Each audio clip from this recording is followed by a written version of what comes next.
여러분 안녕하세요.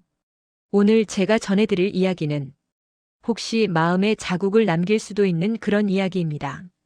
잠시 숨을 고르고 평생을 한 사람만 바라보며 산 어머니가 있었습니다. 남편을 일찍 잃고 홀로 자식 하나만 키우며 그 자식을 인생의 전부처럼 사랑했던 어머니. 그런데 그 어머니가 어느 날 조용히 그 사랑을 내려놓았습니다. 왜였을까요? 오늘 이야기의 주인공은 70세의 이명길 씨입니다. 그리고 이 이야기는 우리 모두에게 어떤 질문을 던지게 될 것입니다. 과연 부모의 사랑은 무한해야 하는 걸까요? 이명길 씨가 처음 무너진 건 남편을 떠나보낼 때였습니다. 아이를 낳고 남편을 지탱하고 집을 지키던 그 길고 긴 세월들. 그 모든 것이 갑자기 검은색이 되어버렸습니다. 남편이 세상을 떠난 그날, 이명길 씨는 깨달았습니다. 이제 내 인생의 나머지는 이것뿐이구나. 외동딸, 하선이. 그것이 이명길 씨의 전부였습니다. 아니, 전부가 아니라 그 모든 것이었습니다. 여성들은 알아요. 우리 시대 어머니들이 어떻게 사랑해왔는지. 기대하지 않고 받지 않으면서도 주는 사랑. 자식이 내 것이 아니라 이 세상의 것임을 알면서도 끝까지 걱정하는 그런 사랑 말입니다. 이명길 씨도 그랬습니다. 하선이가 결혼했을 때도 아이는 안 낳을 거다라고 말했을 때도 이명길 씨는 그저 받아들였습니다. 그래. 우리 딸이 행복하면 그게 최고지. 그렇게 또 기대를 내려놓았습니다. 그런데 시간이 지나면서 하선이에게서 어떤 말을 자주 듣게 됩니다. 엄마니까 이해해. 이 말. 조용하지만 분명하게. 이 한마디가 이명길 씨 인생에서 가장 쓸쓸한 말이 되어갔습니다. 갑자기 찾아오지 마. 우리 시댁 여행 가는데 엄마는 빼달라. 어버이날에 전화하지 마. 부담스러워. 모든 거절. 모든 외로움. 모든 거리두기가 엄마니까. 이 말로 포장됐습니다. 그리고 이명길 씨는 깨달았습니다. 이게 요청이 아니라 명령이라는 걸. 엄마니까 참아야 하고, 엄마니까 이해해야 하고, 엄마니까 받아주어야 한다는 말. 그런데 이 말 뒤에는 한 가지 같은 것이 항상 따라다녔습니다. 바로 이것입니다. 엄마는 왜 이렇게? 왜 자기는 이렇게 집착하고, 왜 자기는 이렇게 부담스럽고, 왜 자기는 이렇게 이해를 못하는지. 그 책임이 항상 이명길 씨 쪽에 있었습니다. 시간은 겨울로 접어들고 김장철이 찾아왔습니다. 김장철이 오면 마음이 뭔가 다릅니다.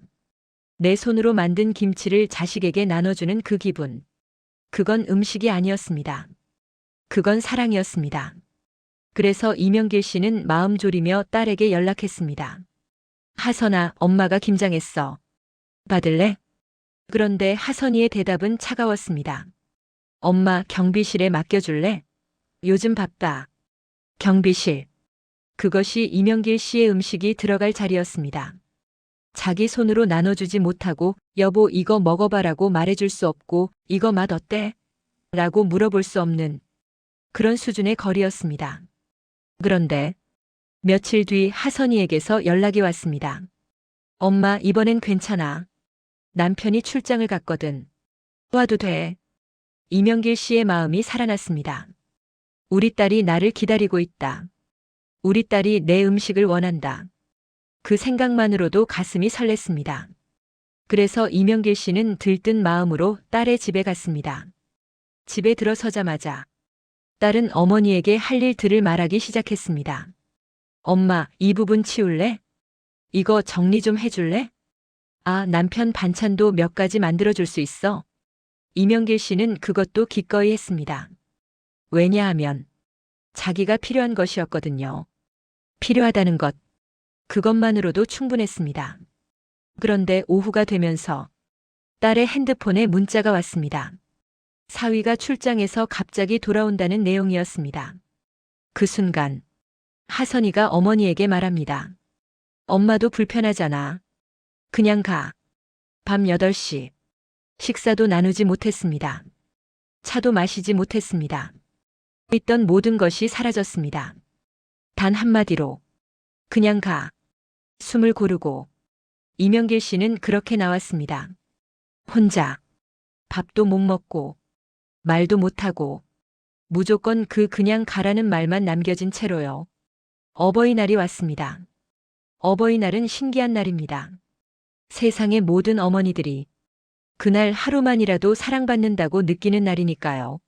하지만 이명길 씨에게 그날은 점점 더 외로운 날이 되고 있었습니다. 어버이날 아침 이명길 씨의 핸드폰에 알림이 왔습니다. 딸에게서 온 건 전화가 아니었습니다. 문자도 아니었습니다. 10만 원의 송금 기록이었습니다. 그것이 다였습니다. 한 해 동안 기다린 모든 것이 10만 원이라는 숫자 하나로 정산되었습니다. 그래도 이명길 씨는 시간을 갖고 생각했습니다. 우리 딸도 바쁠 거야. 우리 딸도 힘들 거야. 용기를 내어 전화를 걸었습니다. 하선아, 엄마야. 어버이날이니까 밥 한 번만 먹자. 단지 그것뿐입니다. 밥 한 끼를 같이 나누자는 그런 소박한 요청이었습니다. 하지만 하선이의 대답은 엄마, 그게 더 부담스러워. 엄마는 왜 이렇게 집착해? 집착. 그 말입니다. 엄마가 자식을 보고 싶다는 것. 엄마가 자식과 밥을 먹고 싶다는 것. 엄마가 자식의 목소리를 듣고 싶다는 것. 그것이 집착이라고 불렸습니다. 그 말을 듣는 순간 이명길 씨는 숨을 쉴 수 없었습니다. 정말로요. 마치 가슴을 누군가가 짓누르는 것 같은 그런. 이건 상처가 아니었습니다. 이건 배신이었습니다. 아니, 더 정확히는 자신의 사랑이 그렇게나 작은 것이었나 싶은 그런 절망이었습니다. 이명길 씨는 생각했습니다. 내가 뭘 잘못했지? 내가 의견을 주장한 적이 있었나? 내가 자식을 통제한 적이 있었나? 내가 자식을 판단한 적이 있었나? 아니었습니다. 이명길 씨는 자식에게 오직 한 가지만 했습니다. 기대하지 않고 사랑하는 것. 그런데 그것마저 집착이라고 불렸습니다. 며칠이 지났습니다. 이명길 씨는 여전히 그 말에서 헤어나올 수 없었습니다. 그때 여동생에게서 전화가 왔습니다. 여동생의 목소리는 조금 떨리고 있었습니다. 아, 그거 말이야. 요전에 우리 딸이 하선이를 만났대. 그런데 하선이가 엄마한테 받는 전화가 너무 귀찮다고 했대. 심지어 번호를 바꾸고 싶다고까지. 그 말을 듣는 순간 이명길 씨의 모든 것이 선명해졌습니다. 과거의 모든 거절들, 그냥 가라는 말들, 경비실에 두라던 그 음식들, 10만 원의 송금, 집착이라고 한 그 말들. 그것이 다 우연이 아니었습니다. 이명길 씨는 깨달았습니다. 딸에게 자신은 짐이었습니다. 필요할 때 찾는 ATM, 필요할 때 청소해주는 노동력, 필요할 때만 이용하는 어머니. 그것 이상도 이하도 아니었습니다.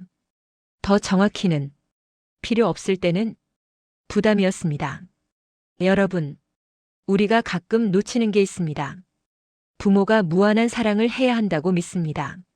하지만 부모도 사람이고 부모의 마음도 상처가 나면 피를 흘립니다. 70년을 살아온 한 인간으로서 그 시면을 이제 이명길 씨는 마주하고 있었습니다. 그날 밤 이명길 씨는 결정을 내렸습니다. 떨리는 손으로 메시지를 쳤습니다. 하선아, 엄마는 이제 너한테 기대하지 않을게. 부담 주기 싫다. 엄마는 잘 지내니? 너도 내 인생 잘 살아. 단 이것뿐입니다.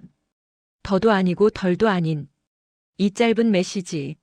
하지만 이것은 감성적으로 사랑을 그만하겠다는 말이 아닙니다.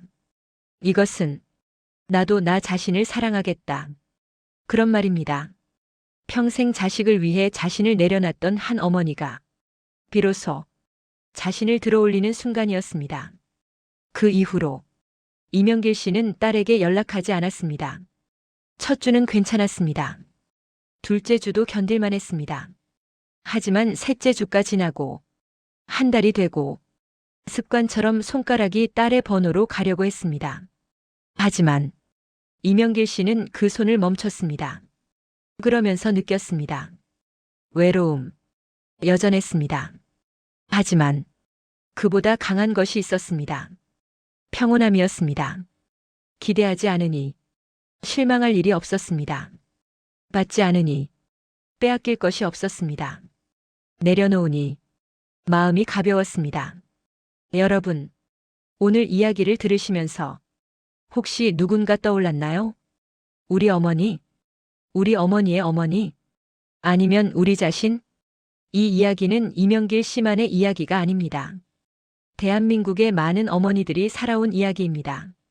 부모는 정말 신기한 존재입니다. 자식을 낳고, 자식을 키우고, 자식을 위해 자신을 내려놓습니다. 기대하지 않으면서도 사랑하고 받지 못해도 주며 마음이 아파도 끝까지 걱정합니다. 그것이 우리가 알던 부모의 사랑입니다. 하지만 부모도 한 명의 인간입니다. 부모의 마음도 상처가 나면 피를 흘립니다. 요즘 우리 사회를 보면서 많은 어머니들이 이 선택을 하고 있습니다. 말없이 자신이 필요 없다는 것을 알게 되면서 그 마음을 내려놓고 있습니다. 그리고 여기 중요한 질문이 있습니다. 우리는 정말 원했던 걸까요? 부모의 무조건적인 사랑을? 아니면 부모를 일방적으로 사랑받기만 하는 존재로 만드는 것은 아닐까요? 만약 여러분의 부모님이 아직도 전화를 기다리고 있다면, 아직도 메시지를 보내고 있다면, 아직도 음식을 만들어주고 있다면, 그렇다면 오늘 하루만이라도 부모님께 이렇게 말해보면 어떨까요? 엄마, 아빠, 사랑해요. 단지 이 한마디, 더도 아니고 덜도 아닌 이 말 하나가 부모의 마음을 몇 년을 더 살려낼 수 있습니다. 그리고 부모님이 조용히 마음을 닫아버리기 전에, 마치 이명길 씨처럼 내려놓기 전에 한 번이라도 더 안아주고, 한 번이라도 더 연락해주고, 한 번이라도 더 필요하다고 말해주면 어떨까요? 부모의 사랑은 무한하지 않습니다. 하지만 아직도 우리를 사랑하고 있는 부모님들이 있다면 그 사랑이 마지막이 되도록 우리가 먼저 손을 맞잡아야 하지 않을까요?